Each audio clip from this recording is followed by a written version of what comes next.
ونفعنا به وبعلومه في الدارين آمين. Masalah yang ke-10, masalah mengenal akhir Isya. Kata Ibnu Abbas radhiyallahu anhuma, telah bersabda Nabi sallallahu alaihi wasallam, "Thumma shalla al-isya al-akhirah hina dhahaba thuluthul laili."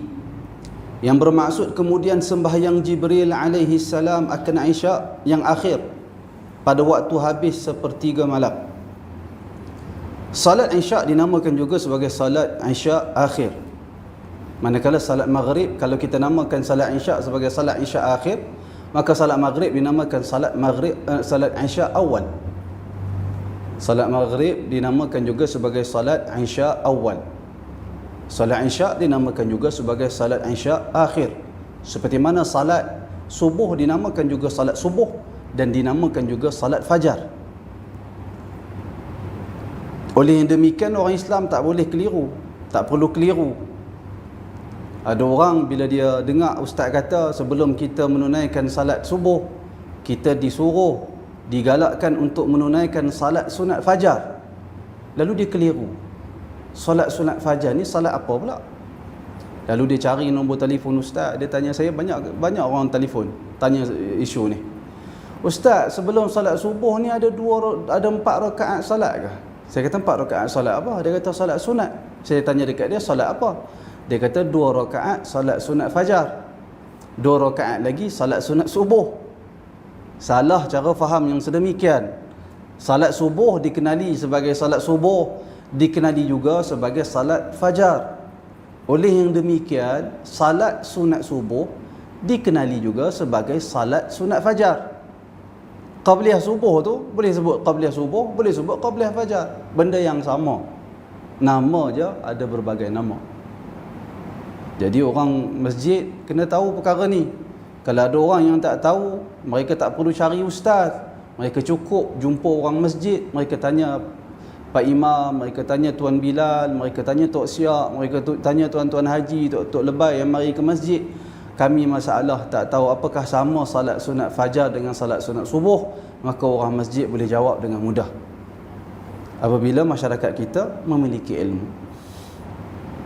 Jadi di dalam hadis ni Nabi SAW bagi tahu kepada kita bahawasanya kemudian sembahyang Jibril alaihi salam akan Isya yang akhir pada waktu habis sepertiga malam pada hari yang kedua setelah Rasulullah turun pada malam Isra' Mi'raj. Pada hari yang kedua, Jibril datang kepada Rasulullah nak bagi tahu waktu akhir Isya'. Jibril datang apabila habis waktu sepertiga malam, kata Ibnu Abbas. Kemudian kata muallif, kata Syekh Idris Al-Marbawi, dia kata maka ini pun bukan juga, yakni bukannya pada waktu sepertiga malam itu akhir waktu Isya', kata Tok Syekh kita. Jibril datang pada waktu 1/3 malam, bukanlah Jibril nak beritahu waktu Isya' telah habis pada waktu tu. Jibril bukan nak bagi tahu sedemikian. Bahkan ialah waktu fadilah jua atau waktu ikhtiar atas kata setengah ulama. Bahkan Jibril datang pada waktu 1/3 malam itu, Jibril nak bagi tahu bahawasanya waktu ikhtiar telah habis. Waktu ikhtiar telah habis. Waktu ikhtiar ni waktu kita boleh buat pada bila-bila masa. Bermula daripada masuk saja solat Isya', iaitulah apabila hilang semua syafaq, hilang cahaya merah di kaki langit, masuk solat Isya'. Sehinggalah 1/3 malam itu waktu tu dinamakan sebagai waktu ikhtiar. Tuan-tuan nak solat Isya' pada bila di mana-mana waktu pun dibenarkan dalam tempoh tu. Bermula hilang syafaq sehingga waktu 1/3 malam. Jadi Jibril datang nak bagi tahu waktu ikhtiar telah habis. Waktu ikhtiar telah habis. Bahkan ialah waktu fadilah jua atau waktu ikhtiar atas kata setengah ulama.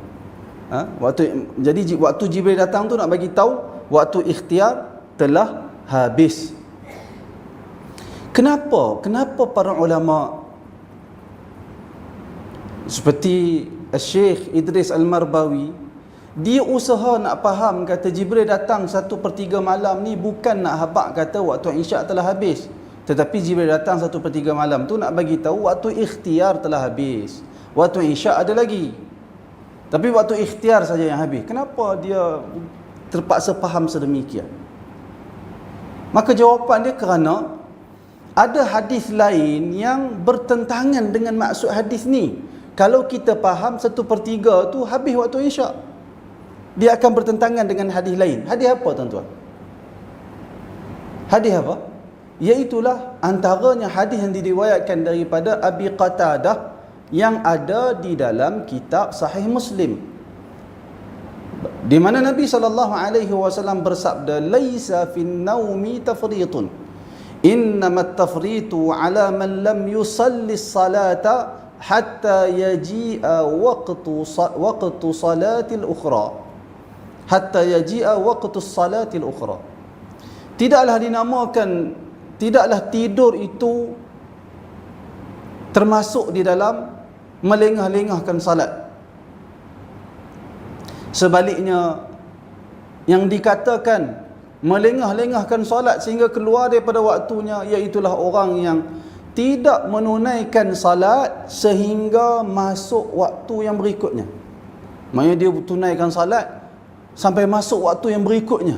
Jadi hadis Abi Qatadah dalam Sahih Muslim menunjukkan waktu salat itu akan berterusan sehinggalah masuk waktu berikutnya, melainkan salat subuh. Salat subuh dia tak boleh macam tu. Salat subuh kerana sepakat semua para ulama habis bila terbitnya matahari. Tetapi salat lain dia habis dengan apabila masuknya waktu yang berikutnya. Jadi kalau kita faham Jibril turun pada 1/3 malam itu membawa maksud waktu solat telah habis, hadis ni bertentangan dengan hadis Qatadah. Tak boleh faham macam tu. Bila tak boleh faham macam tu, maka itu peranan para ulama. Ulama akan buat semak, ulama akan himpun hadis-hadis yang berkaitan dengan waktu isyak, lalu para ulama buat kesimpulan hukum. Maka kita boleh tahu bahawasanya Jibril turun pada 1/3 malam nak bagi tahu waktu ikhtiar telah habis. Waktu isyak ada lagi. Waktu ikhtiar bagi salat isyak telah habis, maka masuk waktu darurah. Waktu darurah. Khilaf para ulama, waktu darurah itu maksud apa? Dalam mazhab Syafi'i rahimahullah, waktu darurah adalah waktu yang telah habis waktu afdal, telah habis waktu fadilah, dia masuk waktu harus. Kalau dekat sangat nak masuk subuh, dia masuk waktu harus bersama dengan makruh. Di dalam sebahagian ulama lain, waktu darurah, siapa yang sengaja melewatkan salat isyak sehingga 1/3 malam, terutamanya mazhab Hanbali, mereka berpandangan orang itu berdosa. Tapi salat yang ditunaikan selepas 1/3 malam itu salat adaan, bukan qadaan. Tapi berdosa kerana sengaja. Tapi dalam mazhab Syafi'i dia tak kata macam tu. Dia kata lepas 1/3 tunaikan salat isyak, tidak berdosa, cuma tertinggal waktu fadilah sahaja. Diharuskan, kata ulama dalam mazhab Syafi'i rahimahullah. Boleh. Kata dia lagi, adapun akhir waktu bagi isyak itu ialah sebelum terbit fajar sadiq. Kenapa dia kata sedemikian? Kerana hadis dia sebut kat sini, kerana hadis Abi Qatadah yang disebutkan dia di dalam Sahih Muslim. Hadis Qatadah yang saya baca tadi. Boleh? Saya harap tuan-tuan jelas benda ni. Apa penting kita tahu waktu darurah, waktu fadilah? Apa penting? Kepentingan, antara kepentingan dia bagi orang perempuan. Orang perempuan dia datang haid. Dia bangun pukul 5 pagi. Subuh lagi 5 pagi. Belum. Dia bangun, dia tengok. Dia ambil kain, dia lap pada kemaluan dia, kering. Dia jafaf, kering. Tak ada apa-apa. Kesan darah apa tak ada. Maka itu tanda dia dah tuhur. Disuci daripada haid. Wajib tak dia tunaikan salat isyak pada pukul 5 pagi? Wajib dia tunaikan salat isyak. Jangan dia kata, "Hoi, bangun tidur habis dah." Dia suci daripada haid di dalam waktu Isyak wajib ditunaikan salat Isyak pada pukul 5 pagi. Setelah dia mandi dulu lah. Jangan duduk salat Isyak tak mandi pula. Nah. Baik, masalah yang berikutnya, qala al-muallif, kata Syekh Idris Al-Marbawi, masalah mengenal akhir subuh. Kata Ibnu Abbas radhiyallahu taala anhuma, telah bersabda Nabi sallallahu alaihi wasallam, "Tsumma shalla as-subha hina isfarrat al-ardu." Yang bermaksud kemudian sembahyang akan subuh oleh Jibril. Syekh Idris Al-Marbawi tadi pada perkara yang ke-10 dia sebut sembahyang Jibril. Waktu ni kali ini dia sebut sembahyang subuh. Sembahyang akan subuh oleh Jibril. Mana satu betul? Sebut nama malaikat ni Jibril ke yang betul ataupun Jibril yang betul? Mana satu betul? Jibril ke Jibril? Jibril. Kalau sebut Jibril, Jibril disebut dalam Al-Quran. Man kana aduwan li Jibril. Dalam Quran ada. Man kana aduwan li Jibril innahu nazzalahu biizni, sehingga ke akhirnya ayat Al-Quran. Sesiapa yang menjadikan Jibril itu, sesiapa yang memusuhi Jibril, orang Yahudi, mereka tak suka kat Jibril. Jadi kalimah Jibril disebut dalam Al-Quran. Jibril, wallahu ta'ala alam, setakat saya makan saya tak ada kalimah Jibril dalam Al-Quran, tetapi ada di dalam hadis. Bukan maksud Jibril itu tak betul, nama Jibril tak betul, tak. Nama Jibril boleh disebut Jibril, boleh disebut Jibril. Antaranya hadis tentang doa Nabi, doa iftitah yang Nabi baca pada salat malam, iaitu Allahumma rabb Jibril. Nabi sebut Allahumma rabb Jibril wa Mikail wa Israfil anta tahkumu baina ibadik. Allahumma rabb Jibril wa Mikail wa Israfil. Kemudian faliqas samawati wal ard. Kemudian tu Nabi sebut anta tahkumu baina ibadik fima kanu fihi yakhtalifun ihdini limakhtulifa fihi minal haqqi biiznik innaka tahdi man tasha'u ila siratin mustaqim. Jadi dalam sebahagian riwayat Nabi sebut Allahumma rabb Jibril, menunjukkan Jibril pun betul juga ada di dalam hadis. Jadi kedua-dua nama tu sabit di dalam Al-Quran, dan salah satu lagi sabit di dalam hadis yang sahih daripada Nabi Muhammad sallallahu alaihi wasallam. Kerana itu Syekh Idris Al-Marbawi, cuba tuan-tuan tengok, sekali dia sebut Jibril, di tempat yang lain disebut Jibril. Tok Syekh ni, penulis kitab yang kita baca ni Tok Syekh besar, orang Melayu. Kata dia kemudian sembahyang akan subuh oleh Jibril alaihi salam pada waktu cerah bumi. Isfarrat al-ardu ataupun isfarratil ardu, maksudnya bumi dah cerah. Bumi cerah sebelum terbit matahari. Cahaya tu dah sampai kat kita. Cerah ni dalam bahasa Arab, dalam hadis ni sebut isfarrat. Kerana kalimah safar membawa maksud menjadi jelas. Zahara, sesuatu yang zahir dan jelas, itu safar. Kerana itu orang yang bermusafir, orang yang menempuh perjalanan dari satu tempat ke satu tempat dinamakan sebagai musafir, seorang yang bermusafir. Perjalanan dia tu dinamakan dalam bahasa Arab safar, yang bermaksud zahir dan jelas. Kenapa orang Arab namakan perjalanan dengan safar? Seorang yang menempuh perjalanan dinamakan sebagai seorang yang musafir. Kenapa? Kerana zaman dahulu tak ada orang yang boleh menempuh perjalanan yang jauh melainkan seseorang yang memiliki jiwa yang kental. Kalau orang tu dia cepat mengamuk, dia tak sabar, dia tak akan boleh menempuh perjalanan. Tapi bila dia boleh menempuh perjalanan yang begitu jauh sehingga kusut masai rambut dia, berdebu baju dia, dia ni musafir, seorang yang telah membuktikan dia tu memiliki jiwa yang begitu kental, semangat yang begitu kuat, menunjukkan kehebatan dan nilai-nilai murni yang ada pada seseorang. Sebab tu dalam kita nak kenal seseorang, kita keluar bermusafir dengan dia, baru kita tahu perangai dia macam mana. Kalau kawan dekat-dekat Sekali-sekala jumpa dia kawan, baik, kita nampak dia baik. Tapi keluar perjalanan tengok sekali dengan dia. Kita tempuh masalah dengan dia, waktu tu kita nampak dia ni pentingkan diri sendiri ke atau seumpamanya.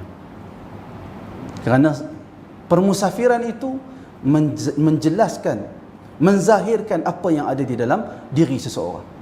Lalu dinamakan perjalanan itu sebagai safar.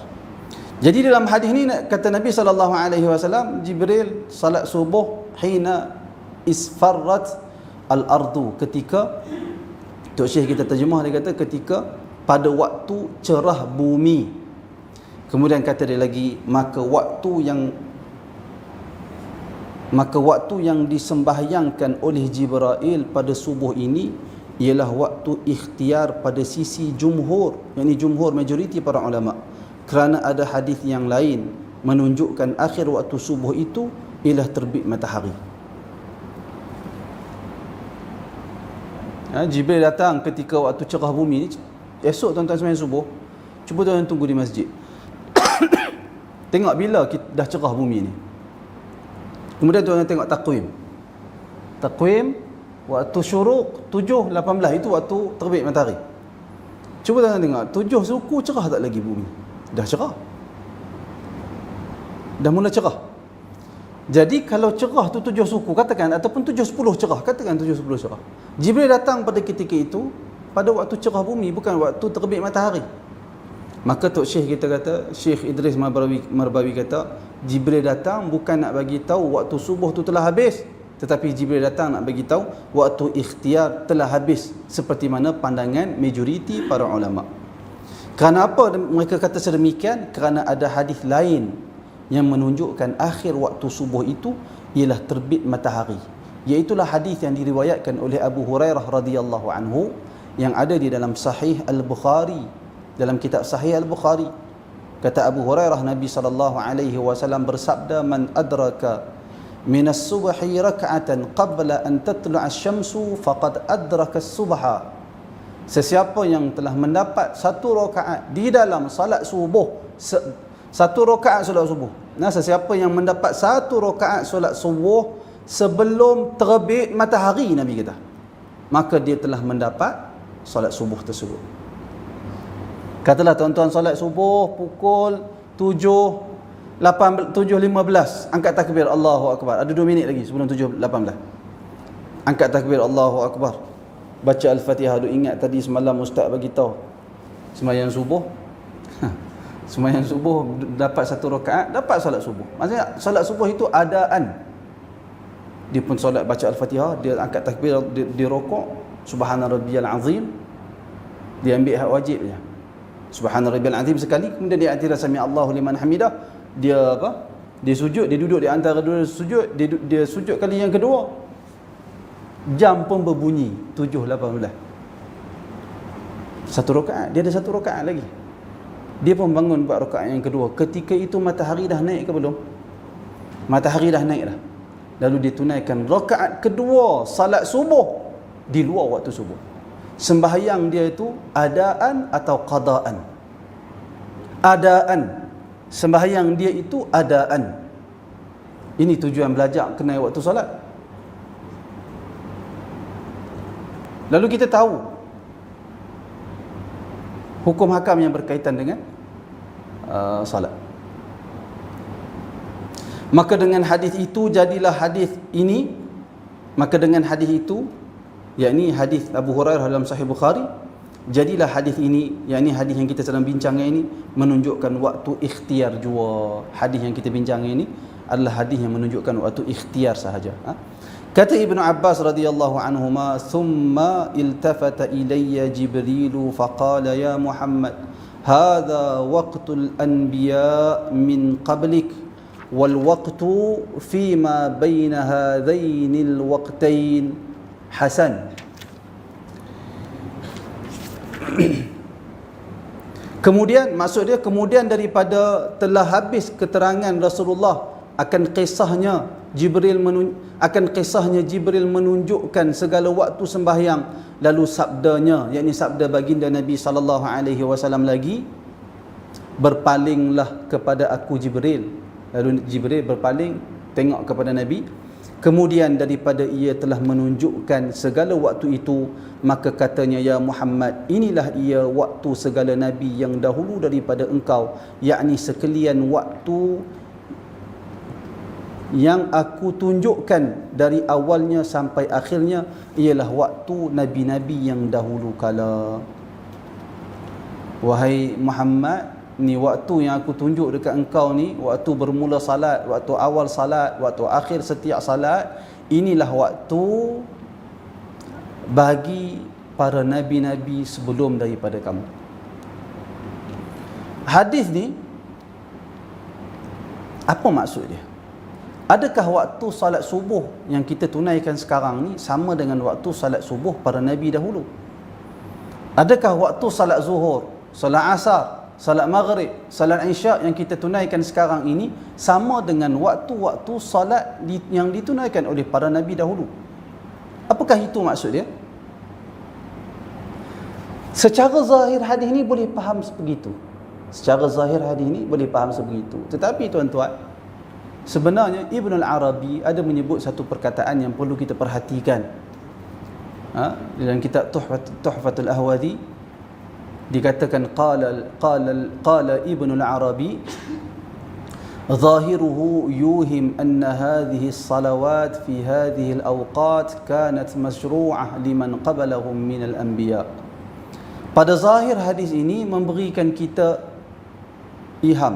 mengihamkan kita, menjadikan kita menyangka bahawasanya sembahyang-sembahyang dengan waktu-waktu ini adalah disyariatkan bagi umat-umat terdahulu dari kalangan nabi-nabi yang diutuskan oleh Allah Subhanahu wa taala. Kemudian kata Ibn Arabi, walaysa kadzalik, tapi sebenarnya bukan macam tu, bukan seperti zahir yang kita faham hadis ini. Tak boleh faham macam tu, kata Ibn Arabi ini. Kemudian apa dia kata lagi? Wa inna ma ma'nahu anna hadha waqtuka al-mashru' laka, يعني الوقت الموسع المحدود بطرفين الأول والآخر. Kata dia, sebaliknya makna hadis ini memberitahu bahawasanya ni waktu di antara awal dan akhir waktu setiap salat ini, itulah waktu yang disyariatkan kepada engkau wahai Muhammad, iaitulah waktu itu muwassa', waktu itu diberi keluasan, dan mahdud, dan telah ditetapkan waktu permulaan dan waktu penghabisan, bitarfain, dengan dua hujung, hujung awal, hujung akhir waktu, awal dan akhir. Itu maksud dia. Wa qawluhu waqtul anbiya qablaka, manakala sabda Nabi, inilah waktu para nabi sebelum daripada kamu, yakni wa mithlahu waqtul anbiya qablaka ay salatahum kanat wasi'atul waqt wa dhatu tarfain. Hadis ni nak bagi tahu sebenarnya bukan maksud kata waktu solat para nabi dahulu sama dengan waktu solat kita pada hari ini, umat Nabi Muhammad. Tetapi nak bagi tahu kepada kita bahawasanya salat yang difardukan kepada umat Nabi terdahulu juga memiliki dua waktu, penghujung waktu, waktu awal dan waktu akhir. Salat yang ditunaikan oleh para nabi dahulu juga ada waktu muwassa', ada waktu awal, ada waktu akhir. Itu maksud dia. Bukan maksud waktu yang sama betul-betul, bukan maksud begitu. Kerana di dalam sebuah hadis yang diriwayatkan oleh Abu Dawud tentang waktu solat isyak, Nabi SAW bersabda, a'timu bihadhihi salah fa innakum qad fuddiltum biha ala sairil umam. Nabi bersabda yang bermaksud a'timu. A'timu ni nak terjemah apa? A'timu ni dari perkataan atamah, yakni maksud dia, a'timu ni maksudnya masukkanlah salat isyak itu di dalam waktu atamah. Apa dia waktu atamah? Waktu atamah iaitulah waktu gelap malam ni dah pekat. Maksudnya kena tunggu bagi hilang warna merah di langit. Itu waktu atamah. Bila Nabi kata a'timu, yakni masukkan salat isyak itu di dalam waktu atamah. Kata Nabi, masukkan salat ini, yakni salat isyak itu dalam waktu atamah. Fa innakum, kata Nabi, sesungguhnya kamu semua qad fuddiltum biha ala sairil umam, sesungguhnya kamu telah diberi kelebihan dengan waktu salat ini berbanding umat yang lain. Maknanya salat isyak kita tu habis waktu syafaq, habis waktu merah di langit, sehinggalah waktu atamah tu sehingga terbit fajar tu, itu waktu itu adalah khas untuk umat Nabi Muhammad sallallahu alaihi wasallam, menunjukkan salat isyak kita. Tak ada umat lain yang menunaikan salat isyak sama dengan salat kita. Khususiyah untuk umat Nabi Muhammad sallallahu alaihi wasallam. Bila ada hadis ini menunjukkan, hadis yang kita bincang ini dia bukan cerita, dia bukan bermaksud waktu yang sama antara umat Nabi Muhammad dengan umat Nabi terdahulu, tetapi nak bagi tahu yang dimaksudkan persamaan itu adalah persamaan pada waktu solat yang diberi keluasan. Dari sudut ada waktu awal dan ada waktu akhir. Itu kata dia. Nah. Kemudian qala al-muallif, kata penulis kitab ni lagi. Kata Abu Isa, yakni al-Imam Tirmizi. Kunyah kepada Imam At-Tirmizi adalah Abu Isa. Kata Abu Isa, dan pada bab ini ada hadis riwayat daripada Abi Hurairah dan Buraidah dan Abi Musa al-Ash'ari dan Abi Mas'ud dan Abi Sa'id dan Jabir dan Amr Ibnu Hazm dan Al-Bara dan Anas.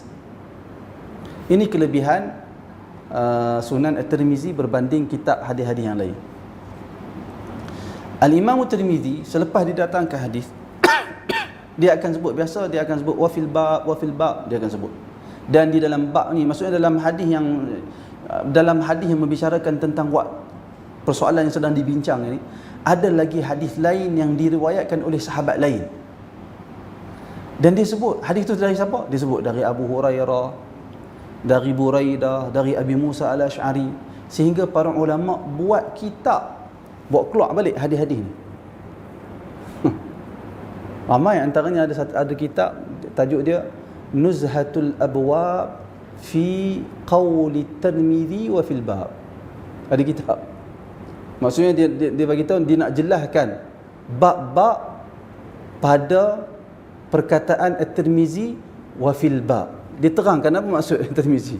Wa fil Bab, dia kata wa fil Bab hadis riwayat daripada Abu Hurairah, lalu didatangkan hadis Abu Hurairah yang dimaksudkan oleh At-Tirmizi apa dia hadis dia. Riwayat daripada siapa? Kerana itu apabila Imam Tirmizi dia sebut hadisun hasan, macam hadis yang kita bincang ni, dia kata hadis hasan. Kadang-kadang bila orang yang mengaji hadis, dia tengok macam mana Imam Tirmizi kata hasan, sedangkan hadis ni dhaif.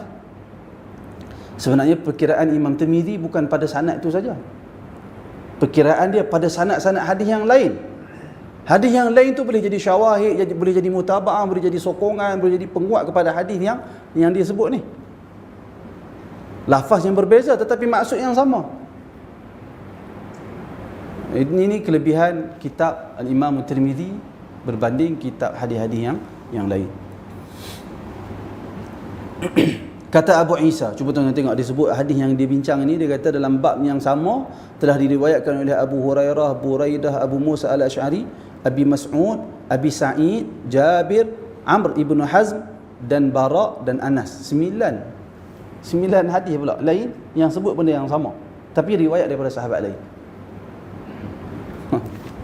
Hebat. Dia tak ada komputer, dia tak ada apa-apa bahan untuk lakukan saya makan, tapi semua ada di dalam kepala. Sebab tu para ulama dahulu sentiasa lebih unggul daripada ulama kemudian. Mutaqaddimin sentiasa lebih unggul daripada mutaakhirin. Ulama-ulama terdahulu sentiasa kekal keunggulan mereka berbanding ulama-ulama kemudian. Hebat tak mana pun pada hari ini, tuan-tuan, orang hari ini dia ada software. Tuan-tuan nak cari hadis, dia ada maktabah syamilah biasa orang muda. Cari hadis, type hadis dalam application tu, dia keluar habis semua hadis yang kita cari. Dari semua kitab dia keluar habis. Tapi sentiasalah ulama yang dahulu tetap unggul berbanding ulama kemudian. Kerana mereka, Masya Allah, betapa hebatnya orang dahulu, tuan-tuan. Kita, Imam Malik rahimahullah, ada seorang rawi hadis, ulama lain semua sebut nama dia Amr Ibnu Uthman.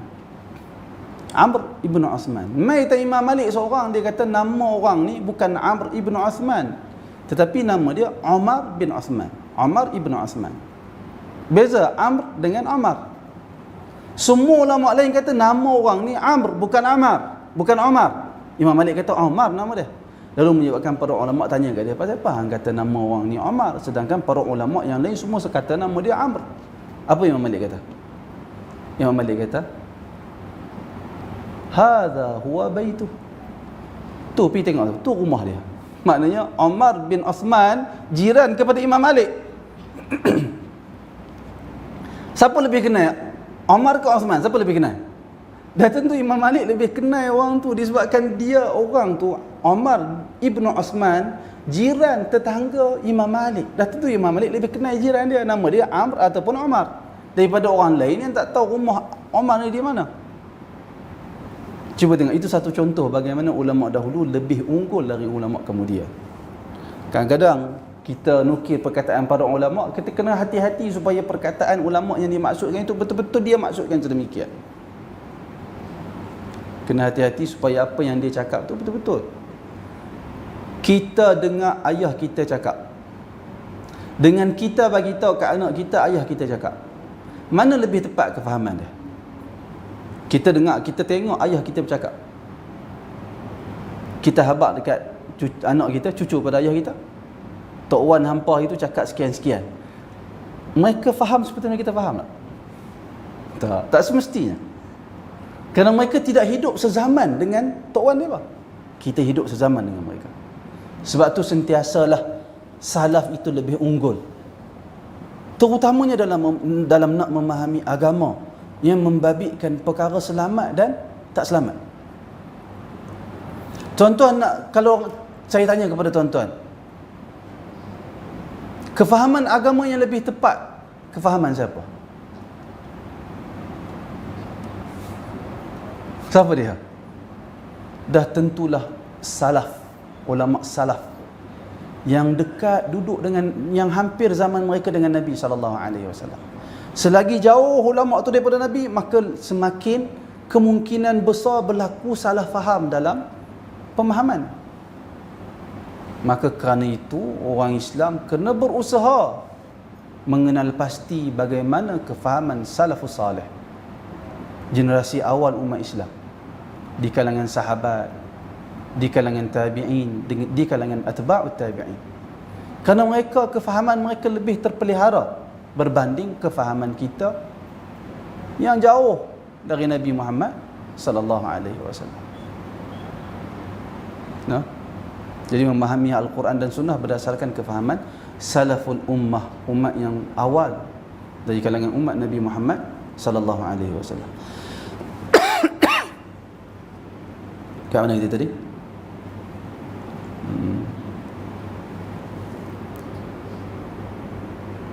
Baik.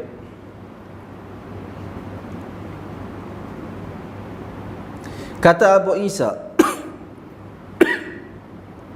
lagi bermula hadis Ibnu Abbas ini ialah hadis hasan. Jadi hadis yang kita bincang ini, yang diriwayatkan daripada Ibnu Abbas, hadis ini adalah hadis yang hasan.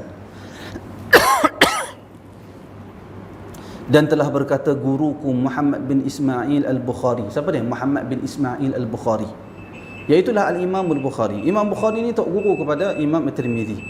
Telah berkata guruku Muhammad bin Ismail Al-Bukhari akan yang lebih asah suatu pada menyatakan segala waktu itu daripada hadisnya, ialah hadis Jabir bin Abdullah daripada Nabi sallallahu alaihi wasallam. Kita berhenti seketika untuk azan Isya.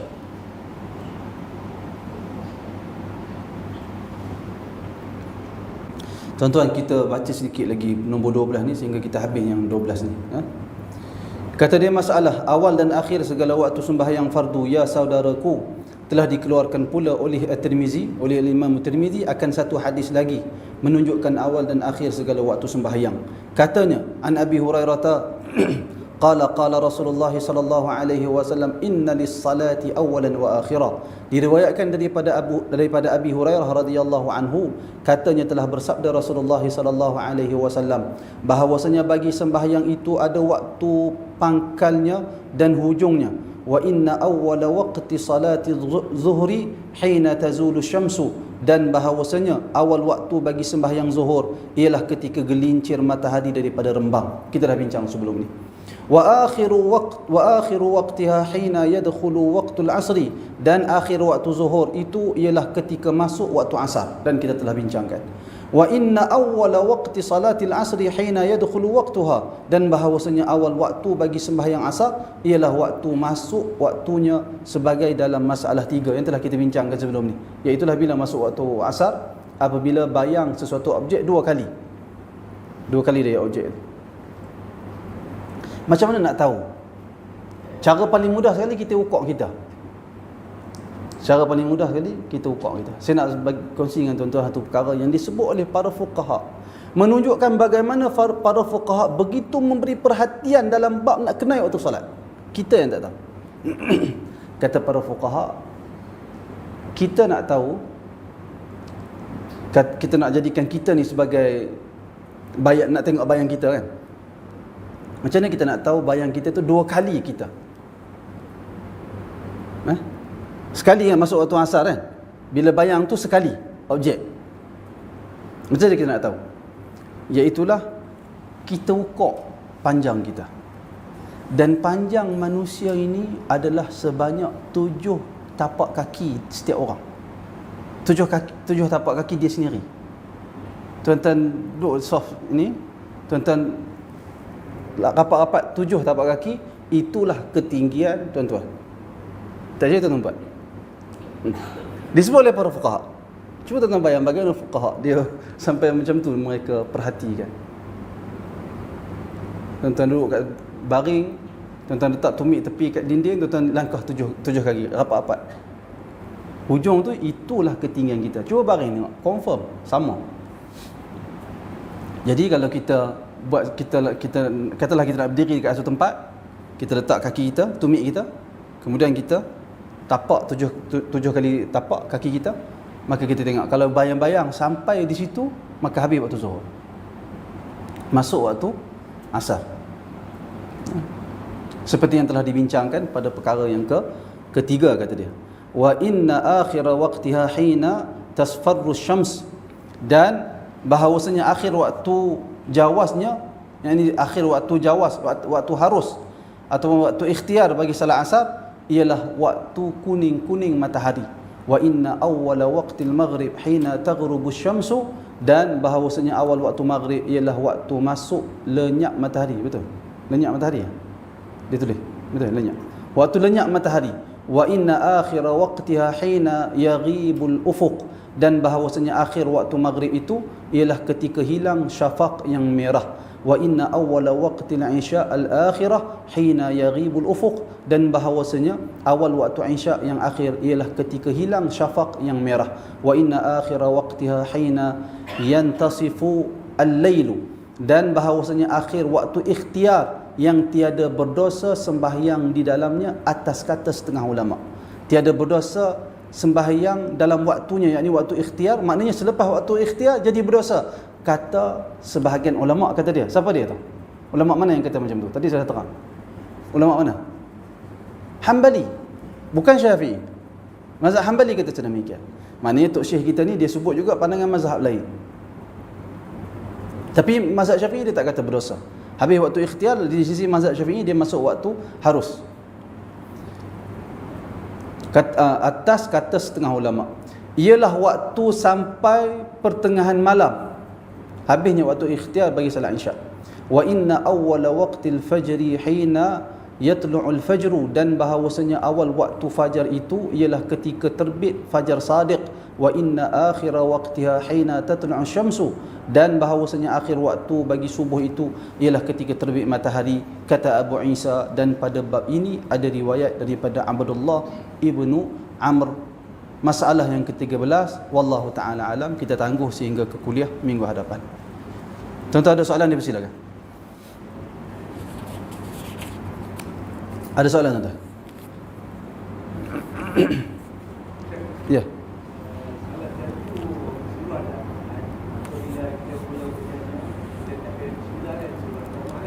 Surah At-Taubah ya. Ini kita balik nak baca lagi. Kita perlu bismillah. Ataupun kalau kita berhentikan daripada surah tu, apa perlu kita baca bismillah. Yang kedua Ustaz, kelebihan bayar jamak dengan jawab. Kelebihan sembahyang? Jamak yang dia lakukan. Kalau kita bayar, kita dapat 27 kan? Bayar jamak tu, adakah kita dapat 27 atau tidak? Kita dapat 2 tu, kelebihan yang kedua tu, atau dapat kelebihan jemaah 27 kan? Baik. Ya, apa dia? Satu lagi, salah satu menyebabkan kita gaya ingatan kita kepalai kita dilarang melihat daripada gaya di luar. Masih Contohnya kita tidak yang melihat berita yang kita betul lah kan. Dan kalau kita melihat sekali kita alih pandangan. Okey kan? Tapi kalau kita tengok television tu tak pernah kita tengok semua kan. Termasuk tak? Berdosa ke tidak?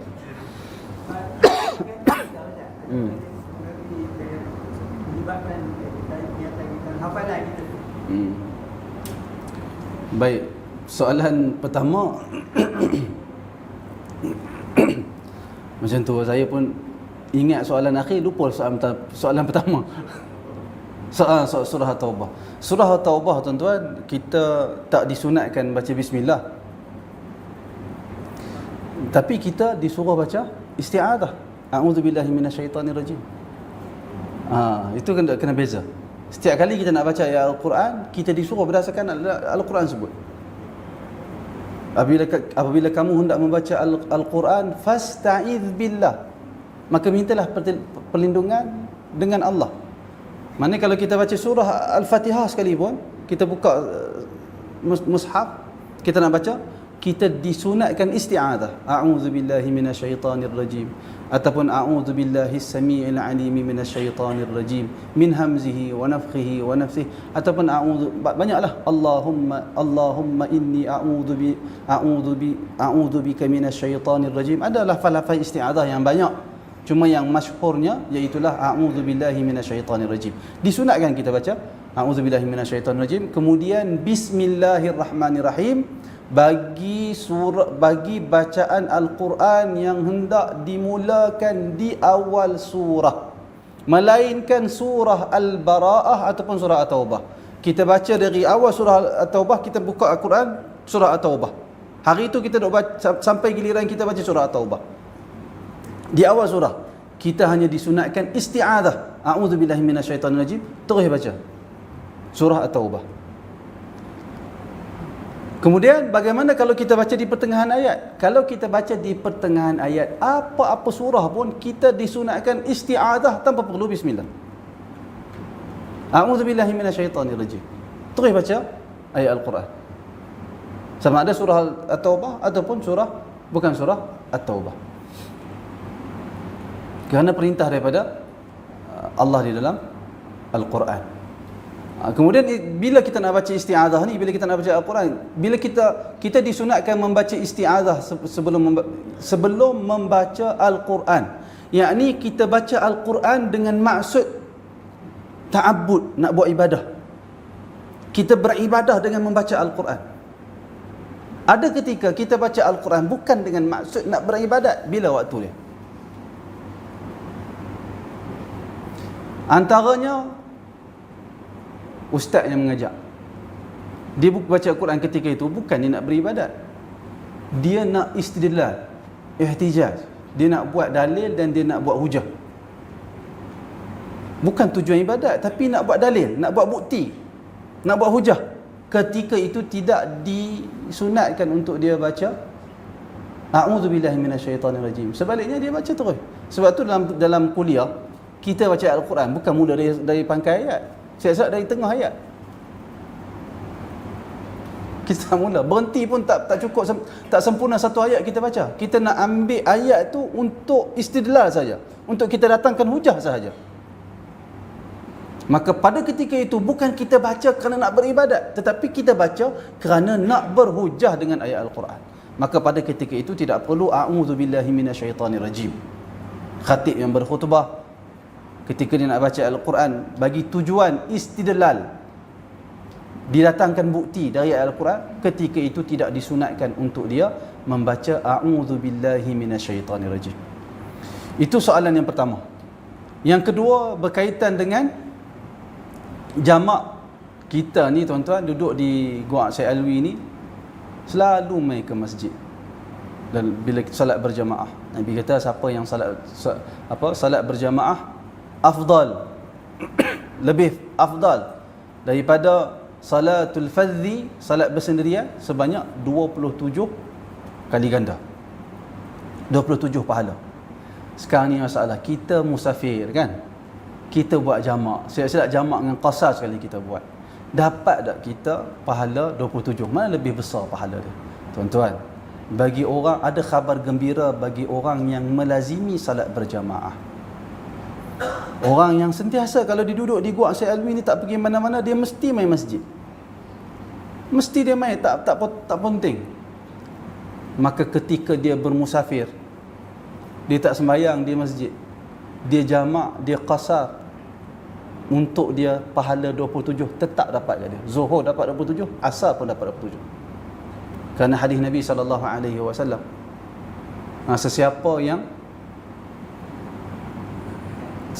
sesiapa yang sakit atau bermusafir, dicatatkan pada dia untuk dia pahala ketika dia tidak bermusafir dan ketika dia sihat. Apa yang dia lazimi amalan tu?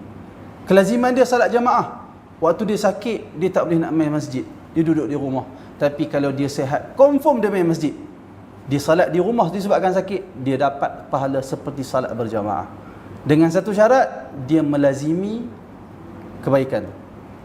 Tapi kalau dia tak pernah main masjid, memang waktu sihat duk sembahyang kat rumah, mai waktu sihat orang mai kat rumah, ziarah dia kat rumah, aku ni kalau niat aku nak main masjid, dia dapat pada 27? Tak dapat. Sabit sakit tu baru teringat nak main masjid, tu belum tentu lagi. Sihat-sihat silap-silap, tak jadi main masjid.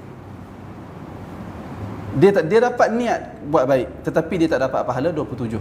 Berbeza dengan orang yang melazimi kebaikan. Bila dia tak boleh buat kebaikan kerana ada sesuatu yang menghalang dia, dia tetap dicatat buat kebaikan seperti mana biasa. Wallahu a'lam. Itu yang kedua. Yang ketiga tu tentang apa? Hafalan. Hafalan ni tuan-tuan, ada satu perkataan Syafi'i, al-Imam Syafi'i yang masyhur, kata Imam Syafi'i, syakautu ila waqi'in, aku mengadu kepada tok guru, salah seorang tok guru Imam Syafi'i nama Waqi'. Jadi Imam Syafi'i kata, aku mengadu kepada tok guru aku Waqi' tentang su'u hifzi, tentang buruknya hafalan aku. Hafal lupa. Dan umat Nabi Muhammad, keistimewaan umat Nabi Muhammad adalah pada hafalan. Tapi sayang sekarang ni sebahagian pendidikan dia telah ketepikan hafalan. Sayang. Sebab tu tuan-tuan jangan pelik, ketika zaman percetakan ni wujud, zaman cetak kitab ni wujud, para ulama Azhar mengharamkan cetak kitab. Kitab-kitab agama tak dibenarkan. Melainkan mereka hanya benarkan cetak kitab ni sastra, kitab-kitab bahasa saja. Kitab-kitab agama, kitab-kitab sejarah dan kitab-kitab bahasa mereka benarkan. Selain daripada kitab tu mereka haramkan. Kitab hadis mereka tak bagi cetak. Kenapa? Kerana mereka melihat kesan dia. Dan ternyata kesan tu berlaku pada hari ini. Apa dia? Umat Islam tak hafal. Tidak menguasai, benar-benar menguasai ilmu tak kuat. Umat Islam ni unggul dengan hafalan. Sebab tu saya pesan kepada diri saya dan tuan-tuan semua, jangan dengar seorang ustaz. Dengar ramai ustaz.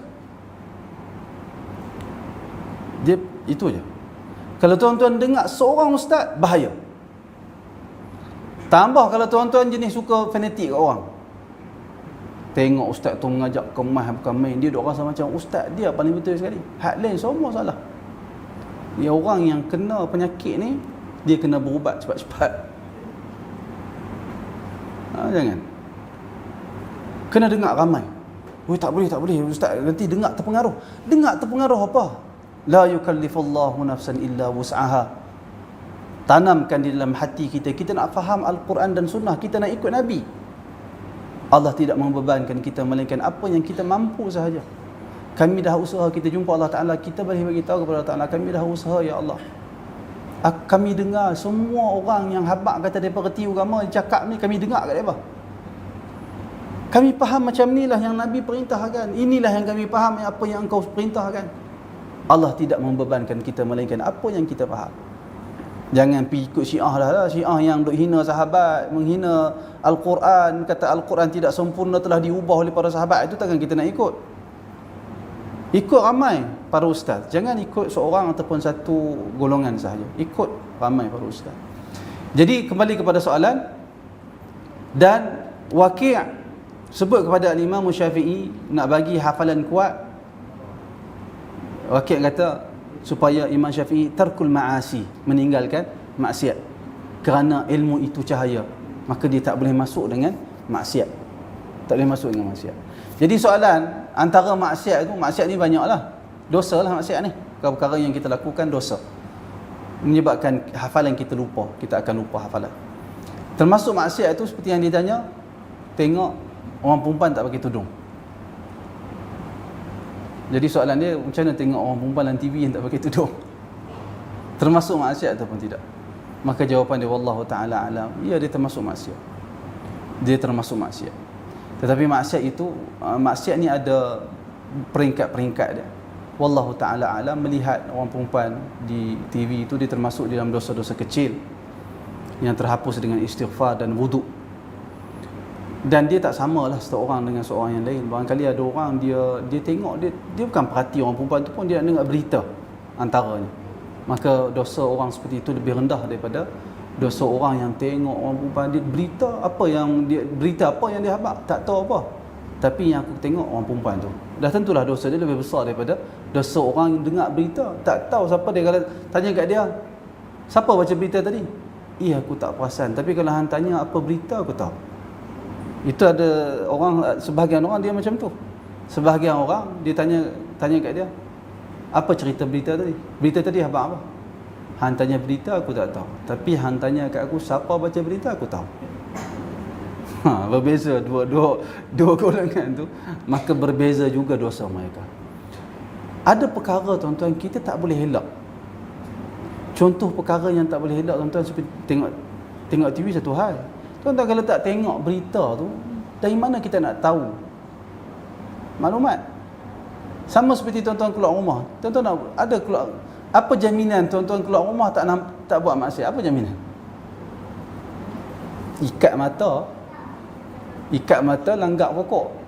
Kalau langgak pokok, alhamdulillah. Kalau lori yang langgak kita, itu masalah. Jadi ada perkara yang tak boleh nak dielakkan. Kerana itu kita memperbanyakkan amalan. Kerana itu kita memperbanyakkan istighfar. Tak akan ada seorang pun atas muka bumi ini yang tak pernah melakukan kesalahan. Maka bila kita tahu melakukan maksiat menyebabkan hafalan kita kurang, kekuatan hafalan kita jadi lemah, maka kita memperbanyakkan istighfar setiap hari. Memperbanyakkan istighfar, memohon kepada Allah pertolongan dan bantuan. Wallahu ta'ala a'lam. Saya ingat sekadar itu saja jawapan saya. Ada soalan lain tuan-tuan? Kalau tak ada, saya ingat sekadar itu sahaja. Kita tangguh sehingga ke minggu hadapan insya-Allah. Aqulu qawli hadha wa astaghfirullahal azim li wa lakum. Assalamualaikum warahmatullahi wabarakatuh. Tuan-tuan, soal Masjid Kubang Gajah pada kuliah saya hari Jumaat minggu ni ditangguhkan lagi. Kerana saya ada mesyuarat, insya-Allah minggu akan datang kuliah hari Jumaat bermula sebelum maghrib, sejam sebelum maghrib. Kitab Bahrul Madhi kita baca dari bab yang pertama. Kat masjid ni saya baca bab yang kedua, juzuk yang kedua. Di Masjid Kubang Gajah hari Jumaat sejam sebelum maghrib kita baca jilid yang pertama. Kemudian lepas maghrib kita syarah hadis Bulughul Marah. Jadi sesiapa yang ke lapangan jemput untuk meramaikan majlis ilmu tersebut. Tapi minggu ni tak ada. Minggu depan insya-Allah. Wallahu ta'ala alam. Aqulu qawli hadha wa astaghfirullahal azim li wa lakum. Assalamualaikum warahmatullahi wabarakatuh.